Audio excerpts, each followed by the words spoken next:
अध्याय 9. अध्यायाचे नाव आहे परिटास वरदान. चला तर आपण या अध्यायास सुरुवात करूया. श्री गणेशाय नमः. नामधारक सिद्धाला म्हणाला, महाराज, श्रीपाद श्रीवल्लभ कुरवपुरात असताना त्यांनी आणखी काय लीला दाखवल्या? सिद्धयोगी म्हणाला, तेथील वास्तव्यात श्रीपादयती स्नानासाठी नित्य नदीवर जात असत. लोकाचाराला अनुसरून संध्या व पूजादी कर्मे करीत असत. त्या ग्रामात एक परीट राहत असे. तो भाविक होता. श्री गुरूंना पाहताच हातातले काम ठेवून साष्टांग नमस्कार करायचा. एके दिवशी तो वंदन करण्यासाठी आला असताना श्रीपाद त्याला म्हणाले, मी तुझ्या भक्तीवर प्रसन्न आहे. तू कष्टाची कामे करतोस, त्यामुळे प्रत्येक वेळी मला नमस्कार केलाच पाहिजे असे नाही. ती आपुलकी पाहून परीटाला खूप बरे वाटले. संसार चिंता टाकून तो त्यांची सेवा करू लागला. मठांगण झाडणे, सडा संमार्जन करणे आदी कामे तो आवडीने करत असे. वैशाख मासात त्याने एक अभिनव दृश्य पाहिले.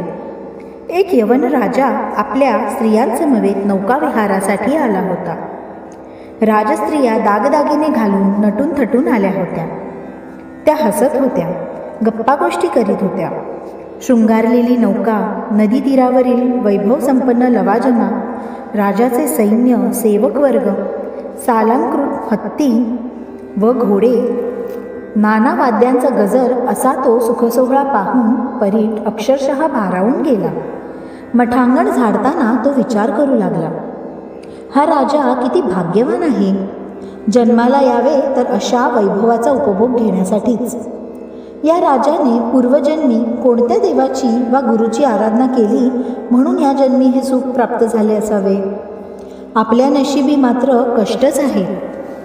आपले जिणे व्यर्थच होय. तेव्हा त्याचे मनोगत जाणून श्री गुरु म्हणाले, परीटा, मनात काय चिंतन चालले आहे? तो म्हणाला, स्वामी, या राजाचे सुख आणि ऐश्वर्य पाहून मला त्याचा हेवा वाटला. आपल्या नशिबी हे सुख नाही म्हणून खंत वाटली.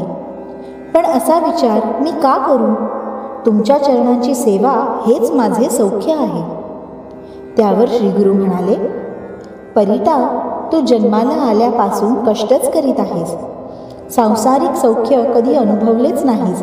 त्यामुळे तुझ्या मनात सुखोपभोगांची इच्छा निर्माण होणे साहजिक आहे. त्या तुझ्या इच्छा पूर्ण झाल्याच पाहिजे, अन्यथा मोक्षप्राप्तीत अडथळा येईल. म्हणून पुढील जन्मात तू यवन जातीत उत्पन्न होऊन बेदरचा राजा होशील असा मी तुला आशीर्वाद देतो. तुला सर्वोत्तम राजभोग व समस्त ऐश्वर्य प्राप्त होईल. परीट म्हणाला, पण त्या जन्मातही तुम्ही मला अंतर देऊ नका. श्री गुरु म्हणाले, तू माझा निस्सीम भक्त आहेस. मी तुला कसे अंतर देईन? तुझ्या वृद्धापकाळी नृसिंह सरस्वती रूपाने तुझी भेट घेईन. तुला ज्ञान देऊन या जन्मीची खूण सांगेन. ते राजभोग या जन्मातच भोगायचे असतील तर तसे सांग. परीट म्हणाला, त्या भोगांचा या म्हातारपणी मला काय उपयोग? ते सर्व सौख्य पुढील जन्मात तरुणपणीच भोगेन. तेव्हा तथास्तु म्हणून श्री गुरूंनी त्याला निरोप दिला. घरी गेल्यावर परीट मरण पावला. कालांतराने त्याने बेदरच्या राजवंशात जन्म घेतला. ती कथा पुढे सांगणारच आहे. परीटाची कथा सांगून सिद्धयोगी म्हणाला, नामधारका, श्रीपादांच्या वास्तव्याने कुरवपूर पवित्र झाले. त्या गुरुपीठाचे महात्म्य फार थोर आहे. अवतार कार्य पूर्ण होताच श्री गुरु अश्विन वद्य द्वादशीस मृग नक्षत्र असताना गंगेत गुप्त झाले.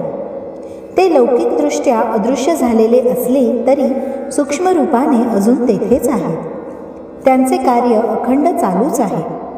श्रद्धावंत भाविकांना आजही त्यांच्या अस्तित्वाची प्रचिती येते. श्री गुरूंच्या कृपेने त्यांची कार्यसिद्धी होते. अध्याय 9 समाप्त झाला.